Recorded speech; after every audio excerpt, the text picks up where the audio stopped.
Hello students, welcome back to my channel Solutions by Vanchika. This is the part 2 of chapter number 1, Introduction to Accounting from T.S. Grewal book. Let's continue. अब types of accounting information, किस तरीके की accounting information होती है। तो information relating to profit और surplus, profit हुआ है सरप्लस हुआ है, ज़रूरी नहीं है लॉस भी हो सकता है आपको, तो लॉस की भी इन्फॉर्मेशन इसमें होती है। Information relating to financial position, already I have told you. Information about cash flow, अब कैश फ्लो क्या होता है ध्यान दीजिएगा। कैश फ्लो मीन्स होता है कि आपका जो भी इनफ्लो हुआ है आउटफ्लो हुआ है कैश फ्लो का। आपने बिजनेस के लिए एसेट परचेज करी तो कैश आउटफ्लो हो रहा है, उसको हम कहते हैं cash outflow.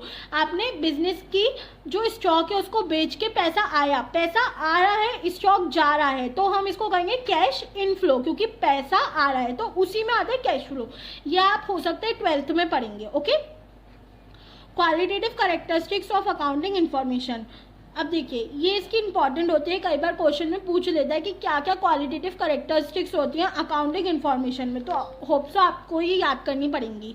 Reliability, relevance, understandability और कंपेरेबिलिटी। कंपेरेबिलिटी का मतलब आप समझते हैं कि कंपेयर करना, अंडरस्टैंडेबिलिटी अंडरस्टैंड हो उसको देख के हम समझ सके कि वो क्या बोल रहा है, रिलेवेंस हो कि रिलेवेंट करे वो प्रीवियस ईयर्स को भी आने वाले सालों को भी।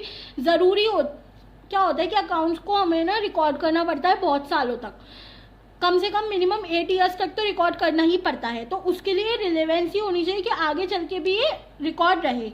रिलायबिलिटी, रिलायबल हो। अब आता है systems of accounting, main part है। देखिए आप बेसिक को समझेंगे तभी आप आगे कर पाएंगे, तो इसको अच्छे से समझिएगा। सिस्टम्स ऑफ अकाउंटिंग क्या होता है। The systems of accounting, the systems of recording transaction in the books of accounts are two, namely दो तरीके के systems होते हैं। ओके, 2 तरीके के। कौन से, डबल एंट्री सिस्टम और single entry system. Double entry system में क्या होता है, पहले तो नेम, उसके बाद it means a system of accounting which recognise and records both aspects debit and credit of the financial statement. क्या होता है, जब आप आगे पढ़ेंगे डेबिट एंड क्रेडिट, आपका चैप्टर है चैप्टर नंबर 4 या 5 होप सो, तो उसमें आपको पता चलेगा कि डेबिट क्या होता है और क्रेडिट क्या होता है। उसमें आपको पता चलेगा कि दोनों चीज़ों को हम जब रिकॉर्ड करते हैं तो उसको कहा जाता है डबल एंट्री सिस्टम, बट अगर हम ओनली सिंगल चीज़ को रिकॉर्ड कर रहे हैं उसको कहा जाता है सिंगल एंट्री सिस्टम। इसमें आपके इनकम्प्लीट रिकॉर्ड होते हैं क्योंकि दोनों तरफ के ट्रांजेक्शन रिकॉर्ड नहीं हुए, ओनली सिंगल ट्रांजेक्शन रिकॉर्ड हुए। जैसे मैं आपको एक एग्जाम्पल दे देती हूँ जिससे क्रिस्टल क्लियर हो जाएगा। आपने परचेजेस करी, तो आपने परचेज करी तो एक एंट्री डलती है purchase account debit to cash. Okay, तो अगर आप ये दोनों एंट्रियों का इफेक्ट डाल रहे हो, दोनों एंट्रियों का इफेक्ट डाल रहे हो, तो इसका मतलब आप डबल एंट्री सिस्टम को फॉलो कर रहे हो, क्योंकि आप डेबिट का भी इफेक्ट डाल रहे हो क्रेडिट का भी इफेक्ट डाल रहे हो। बट इन केस अगर आप सिर्फ परचेज की एंट्री डाल रहे हो कि मैंने सिर्फ परचेज करा है 5000 का स्टॉक, मैंने सिर्फ परचेज करा है 5000 का स्टॉक, दैट मीन्स आप सिर्फ सिंगल एंट्री का डाल रहे हो, तो ये बिलोंग हो जाएगी इससे। Okay, it also called incomplete records, it means system और transactions are not recorded as double entry system.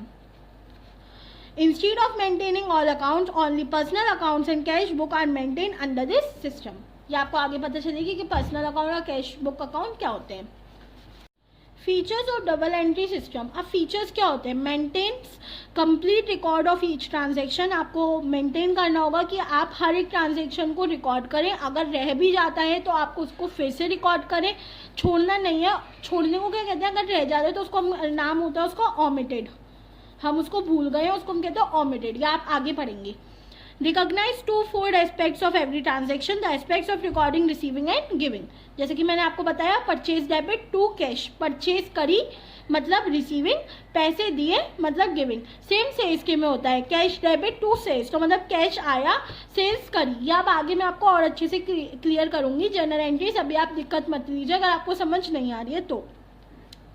One aspects of debited and other is credited following rules of debit and credit. ठीक है, एक debit होता है एक credit होता है और उन दोनों एस्पेक्ट्स को ही डेबिट और क्रेडिट कहा जाता है। The total of all debits is always equal to the total of all credits. हमेशा जो डेबिट का टोटल होगा वो क्रेडिट के टोटल के इक्वल होगा। अगर डेबिट का 5000 इक्वल आ रहा है तो क्रेडिट का भी 5000 आएगा। अगर वो मैच नहीं कर रहा है तो मतलब आपने कोई ट्रांजेक्शन में गड़बड़ करी है या फिर ओमिट करा है, माने की छोड़ दिया है। Okay, it helps in establishing arithmetical accuracy bye preparing the trial balance. के ट्रायल बैलेंस में बहुत हेल्प आता है क्योंकि इसमें एक्यूरेसी होती है कि हाँ आपने करेक्ट करा है, इसलिए आपका debit is equal to credit आया है। कुछ स्टेजेस होती हैं आपकी डबल एंट्री सिस्टम की। A complete system of double entry system has following 3 stages. 3 stages बताई गई हैं। Recording the transaction in journal, जैसा कि मैंने आपको फर्स्ट वीडियो में ही बताया था। Classifying transaction in the journal and posting them to the appropriate ledger accounts. मैंने आपको बताया पहले जर्नल में एंट्रीज होंगी, फिर हम उसको क्लासीफाई करेंगे किस नेचर का है और उसके बाद हम उसको लेजर में पोस्ट कर देंगे। And preparing the final accounts. Final accounts में क्या आता है, आपकी बैलेंस शीट्स आ जाती हैं एंड आपके ट्रायल बैलेंस आ जाते हैं एंड सम अदर स्टेटमेंट्स जिसको हम नोट्स टू अकाउंट्स कहते हैं। मेन आपकी बैलेंस शीट आती है। Closing the books and preparing the final accounts. Books को क्लोज कर दो और फाइनल अकाउंट्स को प्रिपेयर कर दो, वही आपकी हो गई फाइनल अकाउंट्स जिसको हम बैलेंस शीट कहा जाता है। जिससे आपको last topic is advantages of double entry system. So सबसे पहले systematic scientific system, complete record of transaction. Complete record होता है बिकॉज हम इसमें डेबिट और क्रेडिट बोथ को रिकॉर्ड करते हैं। अरिथमेटिक एक्यूरेसी होती है, अकाउंटिंग की इंश्योर्ड करती है वो। क्यों? क्योंकि debit is equals to credit आएगा तो आपकी अरिथमेटिक एक्यूरेसी ऑलवेज होगी।